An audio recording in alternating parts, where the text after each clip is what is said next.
What's up, friends, and welcome into Fantasy Pros. This is the Fantasy Football Podcast, and this is the wide receiver ranks episode for Week 13. I'm Chris Welsh. We've got Andrew Erickson, Pat Fitzmaurice on a Thanksgiving Day week. Yes, we are here even a tiny bit early, hopefully delivered early to you for a whole slate of football weekend. Maybe a little bit of turkey, maybe a little bit of family, probably a bit more football than family. I don't know about you, Fitzy. What is the dominant force for you on Thanksgiving weekend? Is it the football or is it the family? Oh, it's a nice blend. There's family with whom to watch football, I guess you could say. And, let's not give the food short shrift. I feel bad because apparently I'm the only person on this show who's not coming down with something on Thanksgiving week. I'm ready to eat my weight in turkey and mashed potatoes. But, hopefully you guys are able to also not eat, saltines and drink 7-Up. Yeah, Erickson and I are both slightly under the weather. I think Erickson is 2 levels ahead of me right now, so I think I'm holding a little bit tighter. Erickson, hey, it's okay to be a little bit loopy going into Thanksgiving, even if you and I aren't going to be consuming a lot. We both came into the show being like, oh, we're going to be sick on Thanksgiving, so at least we are here in an okay space for the ranks, right, Erickson? Yeah. Of course, we got to do it for the people. Get their fantasy football lineups set and ready to go to dominate on Thursday, Friday. Basically, there's going to be games you're going to look up and there's going to be football on some way, somehow. So enjoy it. Enjoy the family. Enjoy it. What is it? Is tryptophan? Is that the thing that's in the turkey that makes you fall asleep? Yeah. Yeah. So maybe that will be what I'm taking part in as I'm taking naps. You got a little tryptophan vibe going on right now too. So I think we could hold that. And by the way, maybe football is the family in that whole discussion where you don't have to put them against each other. Football can be the family. So yes, we have a ton of football to talk about. We're going to go through the wide receiver ranks, top 36. Obviously, there's weird tiers of when all these games are going on, but there are some interesting discussions to be had. We'll go through the big board in each section of kind of in the 12s, as you guys know, and we've got some players that we'll be discussing. We do not have the accuracy to talk about and give shout outs. So clearly this week, it'll be Fitz 1, Erickson 2, and Welsh 3. That'll be the top 3 when we're not giving any shout outs, but you guys want to go check it out. You can check out the tab for accuracy over on Fantasy Pros if you've been wanting to follow along. You have the ranks, fantasypros.com/rankings to follow along. But before we do anything else, in spirit of Thanksgiving, we want to give to you. This is your chance to win a Justin Jefferson signed Vikings jersey for free, courtesy of our friends at pristineauction.com. All you got to do, go to fantasypros.com/contest. You're just sitting there. You're watching the games. You got a little tryptophan kicking in here. Go to fantasypros.com/contest. Complete the form. Download the Fantasy Pros app. You can leave a review for the podcast and follow us on the socials, Instagram, TikTok, and X, Instagram and TikTok at Fantasy Pros. And all of those things will give you entries. Each one is an action, and we'll be announcing a winner on the podcast, as we've mentioned. So if you're watching on YouTube, make sure to subscribe, put on the notifications so you're alerted when new episodes are up and you can claim your prize. It'll give away in Thanksgiving spirit. All right, fantasypros.com/rankings. If you would like to follow along with us, gentlemen, the big board is here. The top 12 wide receivers for Week 13 starts with Jackson, Smith, and Jigba. Jamar Chase is back after Spitgate. Rashee Rice, Puka Nacua, Monroe St. Brown, and CeeDee Lamb is your top 12 or top 6. The bottom half into the 12, Devontae Adams at 7, George Pickens, Nico Collins, Jalen Waddle, A.J. Brown, and Tetairoa McMillan. There's Thursdays, there's Friday, everything in between here for the top 12 wide receivers that don't necessarily require a lot of discussion. But let's talk about maybe one guy that does. Actually, A.J. Brown would be one, but he did go off, and he's got a really nice matchup this week. Tetairoa McMillan does not have a fantastic matchup. He comes in at number 12 here. ECR's 12. You guys both have him slightly lower. Fitzy, you've got him at 15, the lowest. Erickson, you've got him at 13. Rams matchup, it's a 3-star rating. It's like, there's 2-star ratings in the top 12, and then you get this one, a couple 4s and 1 5. So this is like a median matchup. Wasn't the best game against the 49ers either. He had a case of the yips, changing gloves and stuff like that. Did get the touchdown. But do you think, you guys both don't have him there, but do you think it's deserved that he should be in this elite tier? Fitz, let's start with you. You're the lowest on Tetairoa McMillan versus the Rams. Probably not starting him here. though he's been in that discussion most of the season. What do you think about Tetairoa for week 13 against the Rams? That's right. You're probably not starting him, but I have him 3 spots below consensus, and I still am worried that I have him too high. Yeah. Like the matchup, the reason I liked him against the 49ers, Welsh, I mean, the 49ers had not been getting much of a pass rush on anyone. Dead last in sacks, sack rate, pressure rates. They actually did get a little bit of heat on Bryce Young at times on Monday night. And like Tetairoa McMillan, he needed that long touchdown catch to kind of save his day. He would have had a pretty bad day if not for that. Now he gets the Rams, who have no trouble whatsoever generating pressure on quarterbacks. They're going to be in Bryce Young's face all day. I think we've seen all season that Dave Canales will hide Bryce Young if he can and limit him to like under 30 pass attempts, sometimes closer to 20. So I don't like this matchup at all, and I'm definitely not feeling like this is a great spot for Tetairoa McMillan. Yeah, I think, Erickson, the thing I'm most worried about is the 49ers got a version of a pass rush, and now you're going to go a good defense out there. And, Tetairoa was just a little bit off in that game with a couple catches he absolutely should have brought in. But, I mean, what do you think about this? Like, I think he has defied a couple weeks of expectations where, like people just being out. Like, I know Piece of P has been like, I don't want any part of Tetairoa for a certain week, but he kind of is able to defy the expectations. I'm not sure I feel so great about it this week. And I feel like not only is 12 too high, but I'm in the Fitzy camp of like, maybe even 15 is questionable, but you have him at 13. So you tell us. Well, I think that he's shown this year that he has a pretty high floor as the clear-cut wide receiver 1 on this Panthers passing attack, which at times is more anemic than exciting, especially when you're not going to get the Bryce Young 450 yards passing game every single week like we saw against the 49ers, which we thought was a good matchup. Good banged up secondary, still wasn't able to get it done. Now T-Mac saved his bacon with the touchdown catch, which I did miss. I fell asleep during that part. I was like, wait, what happened? How did the Panthers score? It's like touchdown T-Mac. I was like, yes, that's good. But I think that what you're playing here is volume, right? One of the issues with the Panthers in their passing game is, they try to hide Bryce Young, they try to run the football. Well, if they're down by 3 touchdowns against the Rams, because I don't know how this Panthers defense is going to stop Matthew Stafford and the pursuit of 50 passing touchdowns with Sean McVay calling the shots, especially with 2 starting corners out for the Panthers. Like we saw 2 guys get hurt against the 49ers. So this is just a bad spot for the Panthers defense. And if you're looking at just an opportunity for, is there going to be volume for T-Mac? Yes. And I think that gives him at least a higher floor. So I would not view him as an elite option. I don't think that he really has ever been an elite option this year when you're just attached to Bryce Young. But if he's going to see double-digit targets, he's probably going to end up being in that wide receiver 2 tier. And then depending if he finds the end zone for two straight weeks, well, then you'll be glad you started him. Let me ask you guys one really quick question on this, because there's nothing really else for us to talk about in this tier. I mean, we could break down A.J. Brown. Bogman brought something up on the Out of Bounds show, which people don't check out. We're live on Twitch. Just as a quick aside here, do you think that George Pickens belongs in the tier that CeeDee Lamb exists, which is the Amon-Ra, maybe Puka range?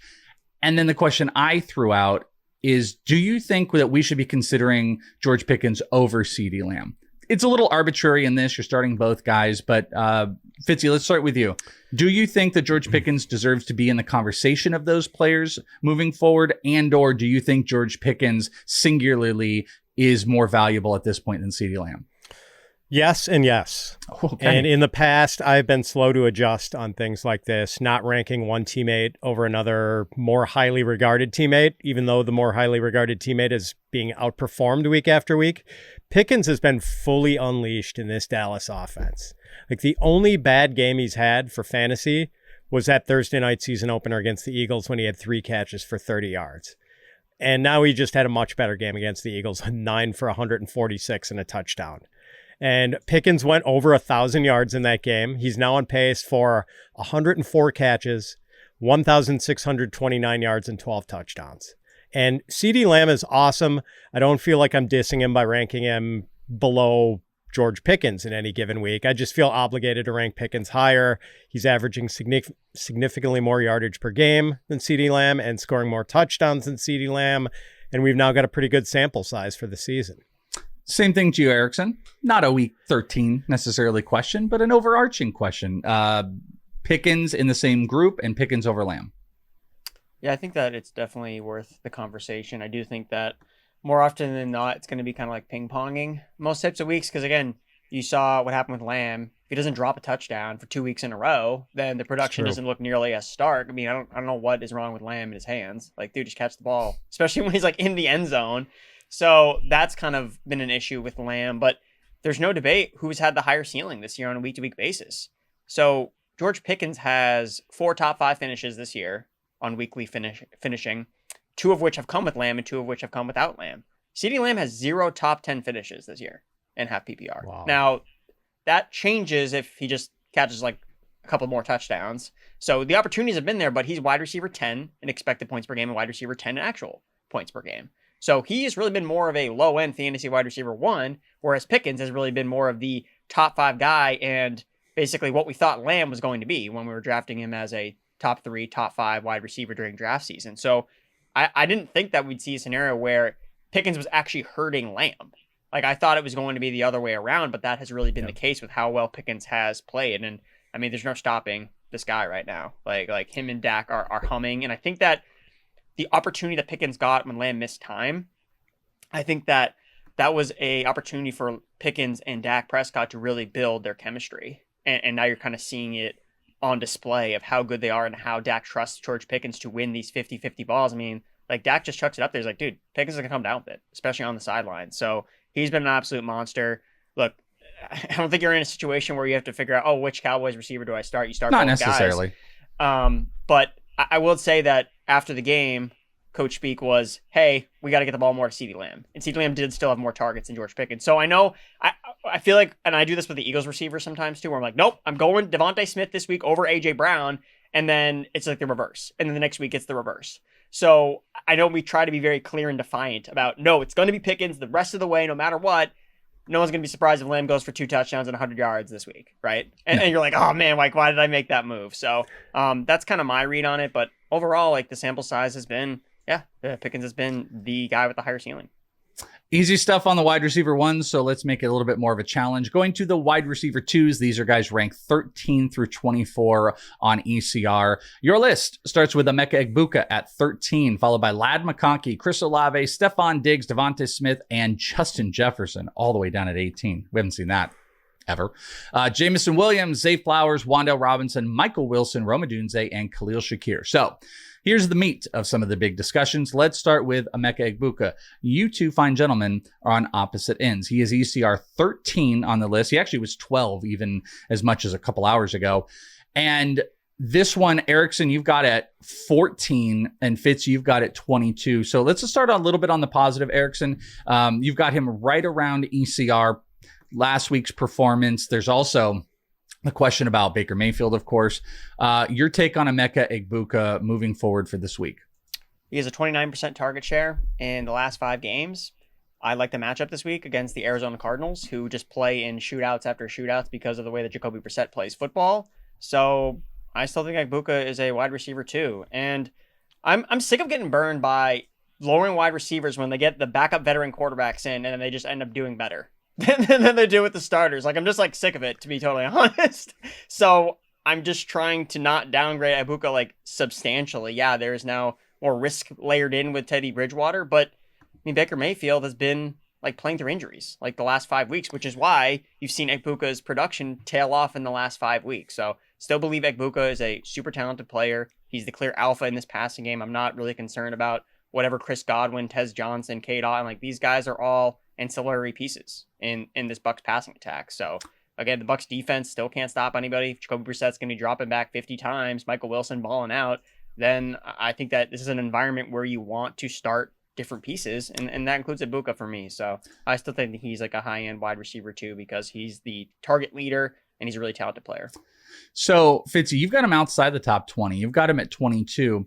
There is something, because I agree with the first part of what Erickson was saying, where it's like, you know, we do look at these wide receivers and the backup comes in and we want to downgrade. And then like the realization comes in that these guys want to play it safe and, you know, they just nonstop throw it to the number 1 wide receiver.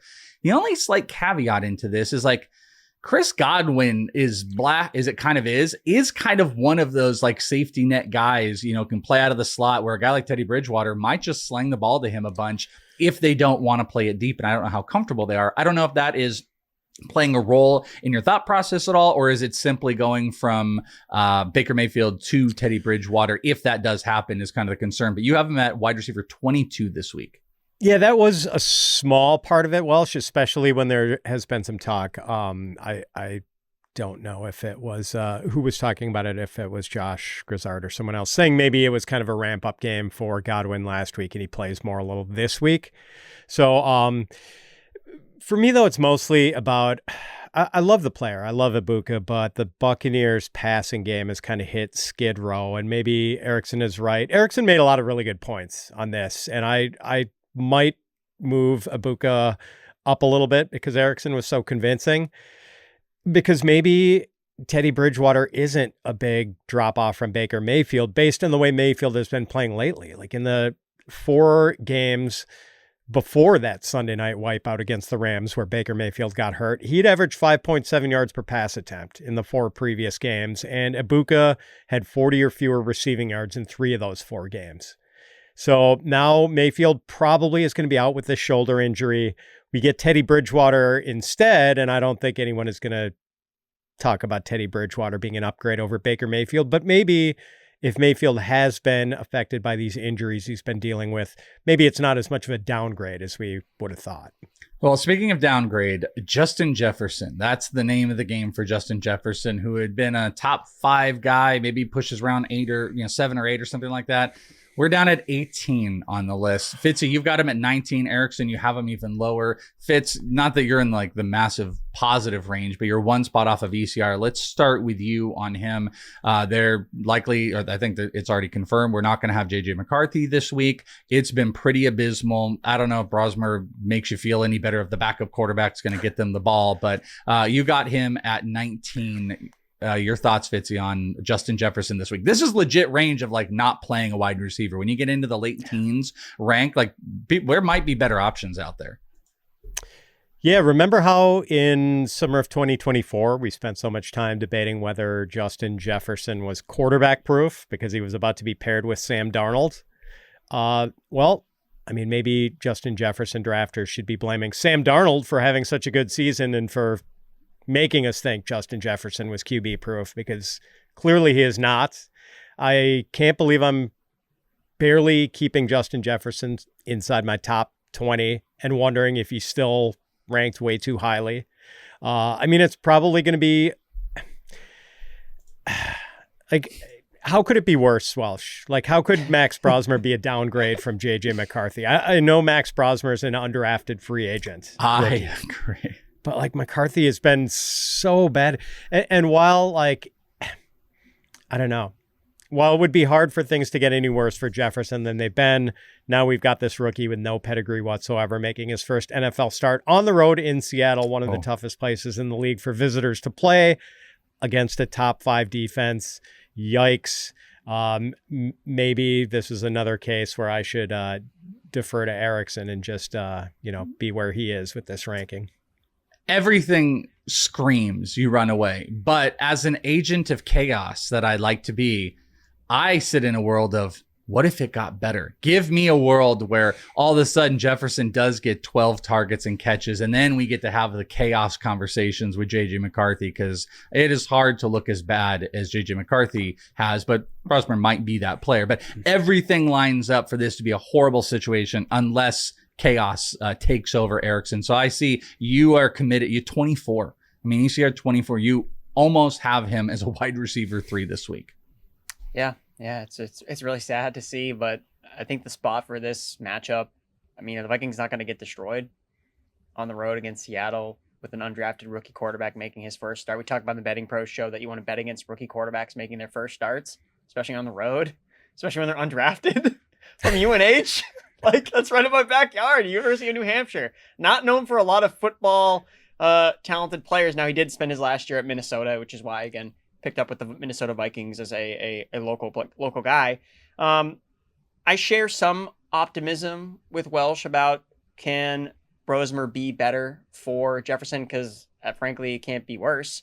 And I was actually looking at some of the scouting stuff for him. So again, one of the things that I didn't like about McCarthy this year was he doesn't have a lot of experience, right? Like, he's a really young quarterback. Like, he didn't start a lot of games at Michigan. And that's not the case with Brosmer. Like, he played 6 years in college, 48 starts. So he has a little bit more experience under his belt. And this is per Sports Info Solutions when you're looking at like kind of like the scouting report with him, because I'm not going to pretend like I scouted Brosmer. I did no such thing. But basically they had this to say: being an offense that prioritizes getting the ball in the hands of playmakers as opposed to vertically challenging defenders down the field will benefit him greatly if called upon to fill in as a backup. So to me, that reads, get the ball to Jefferson. Like, we don't need you to flash amazing arm talent in any way, shape, or form. You just find Jefferson, get him the ball, let him do the rest. So that's why I have him in the wide receiver 2 range, because I think that, yeah, he's still going to get volume because the opportunities aren't, it's not like those aren't there for Jefferson. Like, he's getting double-digit targets every single week, and that prevents him a floor. But I would say just in general with Jefferson this year, there really hasn't been a ceiling. He has 0 top 8 finishes this year. 0. So if you want to be like, I'm benching this guy because I'm sick of it, then, I mean, if you think more guys on your team have more top 8 finishes or upside, then yeah, I can get behind that. But he has 0 20-point games this year too in half PPR. So this, again, the ceiling hasn't been there even when it's been Carson Wentz, whether it's been JJ McCarthy. Like, he hasn't been able to combine touchdowns with 100-yard games. So I just don't think that there's a ton of upside with Jefferson. I think he's definitely more of a floor play just because of the volume that he gets. And then also too, you got to layer in the Vikings are missing half of their left offensive line. Like, they had 2 guys get hurt and now they're going on the road against Seattle. So again, I looked at him in my rankings, and 2 guys that kind of popped out to me as I feel way better about these guys. Like, do you really want to start Jefferson over the Broncos wide receivers, Franklin and Sutton, when they're playing the Commanders? Like, those guys have way more upside, in my opinion, to finish like as a top 5 guy. Whereas Jefferson, dude, he's not finishing top 5 this week. Like this is like not happening. He hasn't done it all year long. So that's kind of my read on him. I don't think that he's like an outright, you got to sit no matter what, especially in like full PPR. I mean, like, I generally don't move guys like Jefferson just because I think that he's an elite talent. So I don't even really consider like benching him. But if I look at my bench, I'm like, man, like a lot of upside receivers I have. Maybe you can bench Jefferson. So that's why I'm 24. Well, and one of the guys that you guys can talk about that you have ranked and probably even in a full PPR would also get that push above is Wan'Dale Robinson. So you guys are both essentially saying you will play Wan'Dale Robinson over Justin Jefferson this week. Wan'Dale comes in with an ECR that is lower than Jefferson at 21, but you guys both have him higher. Fitz at 18 and Erickson, you have him at 17. So Erickson, why don't you kick this one off real quick? Wan'Dale over Justin Jefferson going up against the Patriots.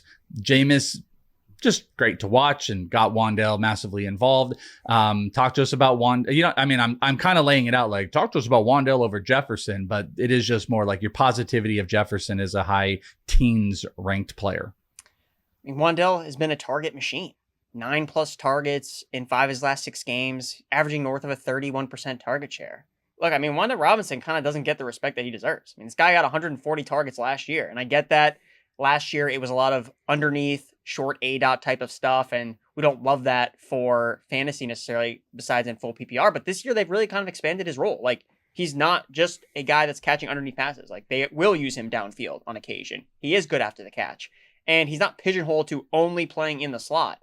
Darius Slayton, we know, is a guy that you can't really trust. He had 1 catch last week coming back from his injury. Hodgins, Theo Johnson. Look, Wan'Dale Robinson doesn't look like an alpha, but if you just zoom out and look at the target share numbers, when it's like absolutely ridiculous, averaging over a 31% target share over the last 6 games, he is an alpha. So whether you like it or not, and it's a good matchup against the Patriots, you don't expect Gonzalez to shadow him in any way, especially because Gonzalez doesn't tend to really go into the slot that much. So yeah, Wan'Dale, whether it's Winston, whether it's Jackson Dart, yeah, it's a great spot for him, and you want to keep playing him. And Fitzy, you're kind of in agreement here. You've got him at you got him at 18, so you guys are really close. You got him also above Jefferson. So what's your read on Wan'Dale? Yeah, and Wan'Dale is right on Justin Jefferson's bumper in half-point PPR fantasy points per game. It's 11.1 for Jefferson, 10.9 for Wan'Dale. And I don't think we're point chasing with this ranking. Wan'Dale did have the really nice game against the Lions last week, but Erickson mentioned the target outlook for Wan'Dale and how good it's been lately. Here are his target counts over his last 6 games: 12, 4, 11, 11, 9, 14. So except for the one blip with 4 targets, like he's been at or very close to double digits for most of the last month and a half. And this week, Wan'Dale gets the Patriots, who are easier to throw on than run on. And he might be getting Jackson Dart back from a concussion. And even if he doesn't get Dart back, Jameis is, pretty good backup who can certainly get Wan'Dale to the finish line for fantasy. The final one in this range that we're going to talk about is Michael Wilson, who comes in at 22 going up against Tampa Bay, which I really love this setup. I had a long discussion with Bogman about that. Zion was a turnstile, and I haven't seen, I know that if Marvin Harrison were to come back, I don't actually think that's a negative. If not, we clearly know he is just a target hog. Fitz, you've got him at 16. Erickson, you also have him at 16. You guys are both in the same spot. Fitzy, let's start with you. I love the matchup. I'm kind of going to go down that Jacoby Brissett rabbit hole again this week, which we'll talk about in the quarterback rank show, but it's double-digit weeks of double-digit targets here, and Michael Wilson has just kind of been the dude. Yeah, and based on how quickly Marvin Harrison Jr. was ruled out last week, I'm guessing he's probably going to miss at least one more week. The guy had surgery. Like, most people are not back from surgery in like less than 3 weeks. So this ranking of Michael Wilson is based on the assumption that Marvin Harrison Jr. is out again. I just want to keep riding the wave. Welsh, in the 2 games Marvin Harrison Jr. has missed, Wilson has 33 targets, 25 catches, and 303 receiving yards. All indications are that Jacoby Brissett is going to keep targeting Michael Wilson heavily, and the matchup against the Buccaneers, not bad at all. This is just, I was worried because Michael Wilson trying to take over as the alpha receiver, just prior to this 2-game run, his yards per route run for his career were terrible, 1.09. I think that was maybe more of a Kyler Murray stat than a Michael Wilson stat. Like, based on what we've seen, Wilson is better than that number, and Kyler is kind of a first read quarterback, and I just don't think Michael Wilson was his first read very often.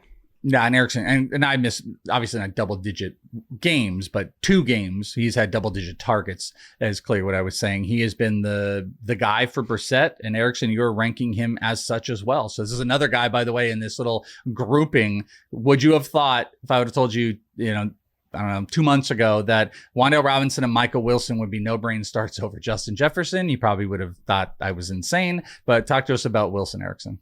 Well, Justin Jefferson doesn't have Jacoby Brissett and Jameis Winston as his backup quarterback. And again, going back to that point, the reversal was McCarthy was originally the starter, right? And he's a young quarterback, and Jefferson was better with Wentz. So again, I want to look more at this next year in the offseason, looking at some of these backup quarterbacks. I think that our immediate response is, okay, just got to drop this receiver when the backup comes in. But with some of these backup veterans, you're just seeing that it doesn't really matter. And sometimes they're even better for, now it's not every single time. Like Jake Bryan was obviously a disaster when he was starting games for the Bengals. But I mean, it seems like you just buy low right after the starting quarterback gets hurt and you profit more often than not. So, but when it comes to Michael Wilson, I think that saying he has had double-digit targets the last 2 weeks, I think you're kind of being modest here, Welsh.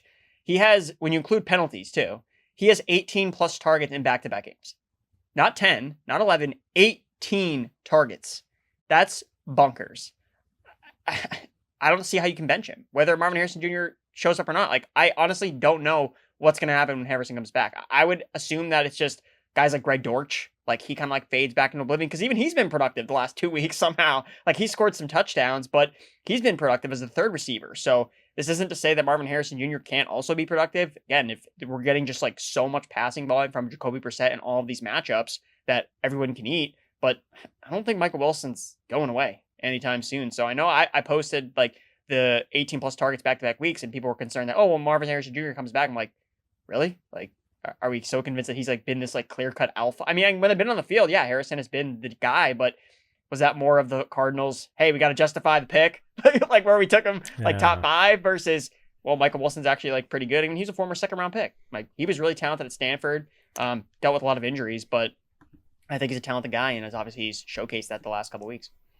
Maybe the genie's out of the bottle. We say that with the running backs and all them. Maybe you just can't put maybe you can't have 18 targets, but maybe you can still have 10. Did he Rico Dowdle Marvin Harrison Jr.? Is that what you're saying? I'm saying it's a possibility.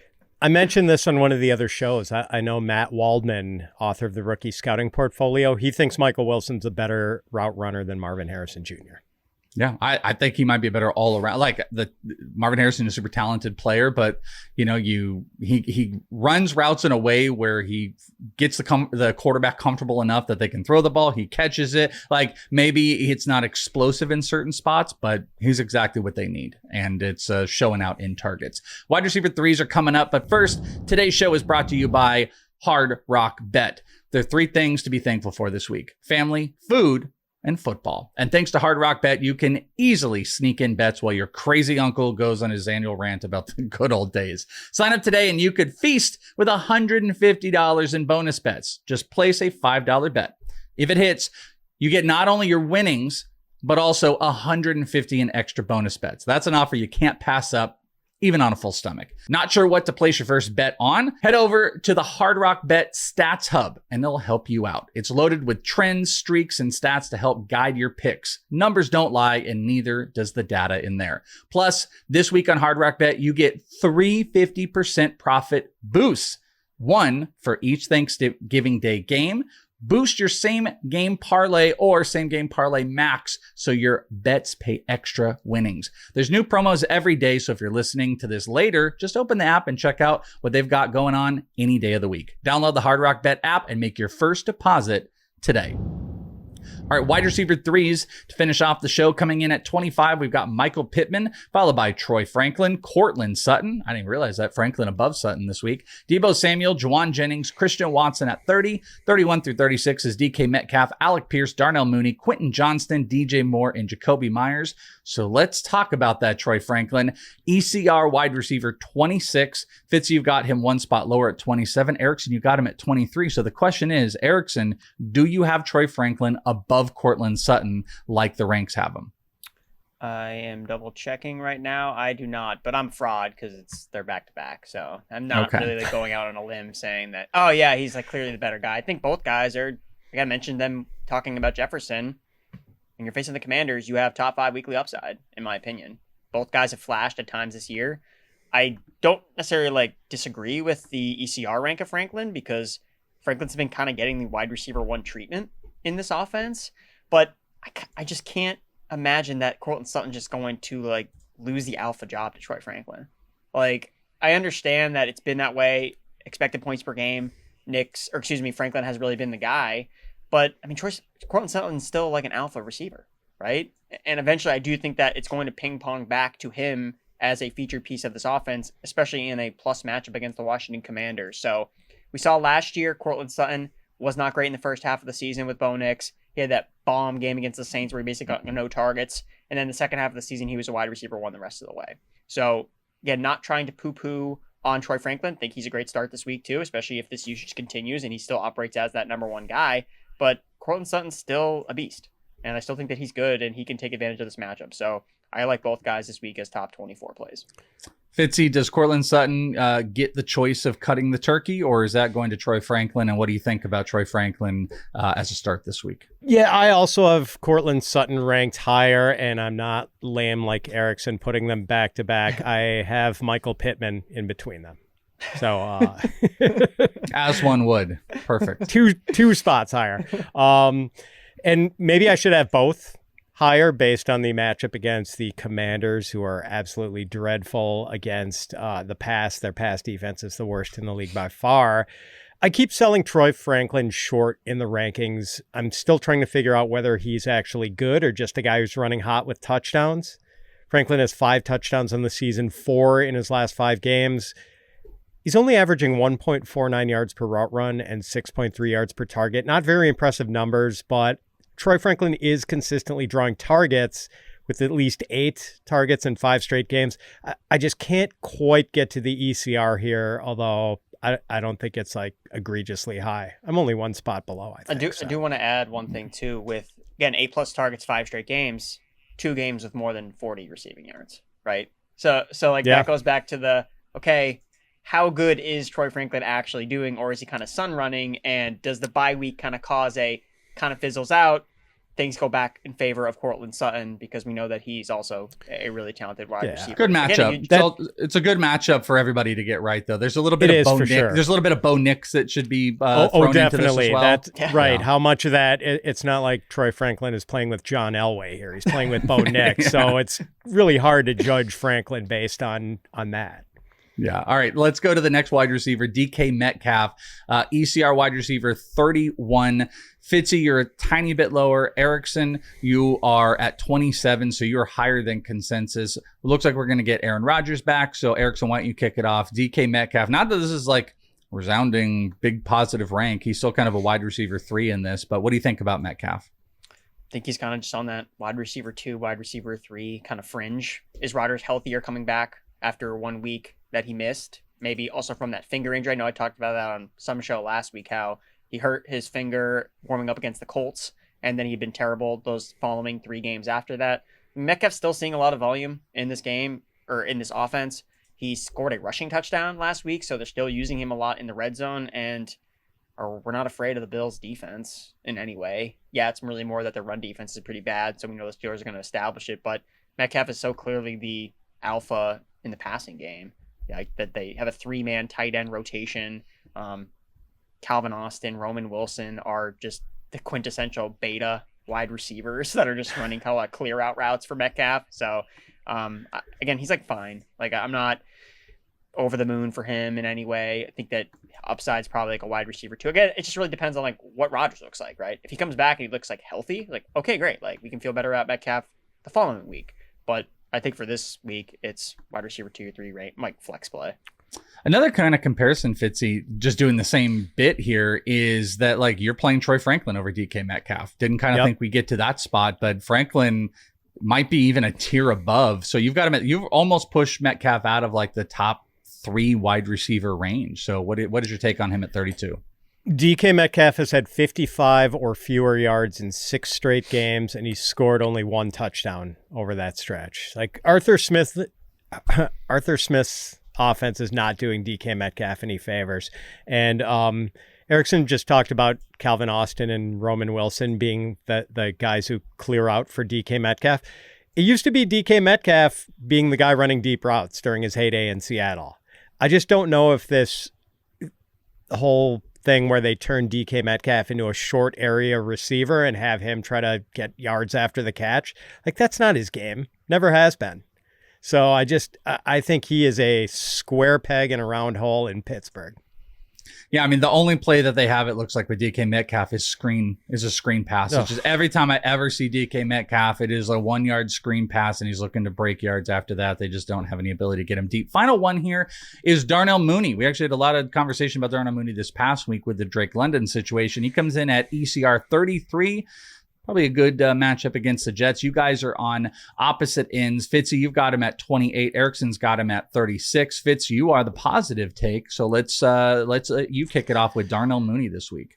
Well, Mooney is playing an enhanced role in the Falcons offense with Drake London sidelined with this knee injury. London had 3 catches for 74 yards and a touchdown last week. Only 3 targets, but it was a low-volume passing day for the Falcons. They just didn't need to throw that much against the Saints. Held a lead pretty much the entire game. Kirk Cousins only threw 23 passes. So Mooney had been having a rough year. Injuries were a big part of it. He dealt with a shoulder injury. I think he had a hamstring issue too, but maybe Darnell Mooney has better chemistry with Kirk Cousins than with Michael Penix Jr. Mooney had a pretty good 2024 season with Cousins at quarterback most of the year, and he and Cousins kind of clicked last week. So I think there's going to be target volume for Mooney, more even than he got last week, and last week was still pretty good for him. Erickson, if I remember correctly, he was like the worst rated PFF grade of any wide receiver. So is he now maybe the second worst after this good week last week? You've got him at 36. He's just barely hanging on as your wide receiver 3. What's your take on Darnell Mooney for week 13? 3 targets last week, and he just happened to catch one for a 50-yard touchdown. I'm not chasing that against an offense that low passing volume last week, but why would that change? They're facing the Jets. I think it's going to be Algier, it's going to be Bijan, and I think it's going to be another low passing game for Kirk Cousins, and I just don't think I don't want to bet on Lightning striking twice here with Darnell Mooney catching another bomb from Kirk Cousins, who we know traditionally isn't a great deep ball thrower. So I feel like this to me feels like a trap for me. I think last week, again, I was wrong about Mooney. I was lower on him against consensus and he caught the long touchdown. Will he do it twice in a row? I'll bet against him. So that's why I'm lower. Poor man's Michael Wilson, Erickson. Well, I mean, no, but the targets are way different. Wilson got 18 targets. True. He got 3. He got 3 targets. I mean, that's really low. 3 targets. 18 is more than 3. You're right. Math. See, we can even do math on Thanksgiving week. Tryptophan hasn't kicked in too much. All right, there you go. Those are the Week 13 wide receiver ranks. That is going to do it for this show. And whether it is a happy Thanksgiving, a happy Black Friday, happy Saturday or Sunday, whatever it is, I hope you enjoy it with lots of football and lots of success. Playoffs are right around the corner. Make sure you're locked into Fantasy Pros, whether it is for live streams, whether it is the podcast, or it is all the ranks and stuff. Go to fantasypros.com to make sure you are in the know. For Erickson and Fitzy, I am Chris Welsh, and we'll talk to you next time right here on Fantasy Pros.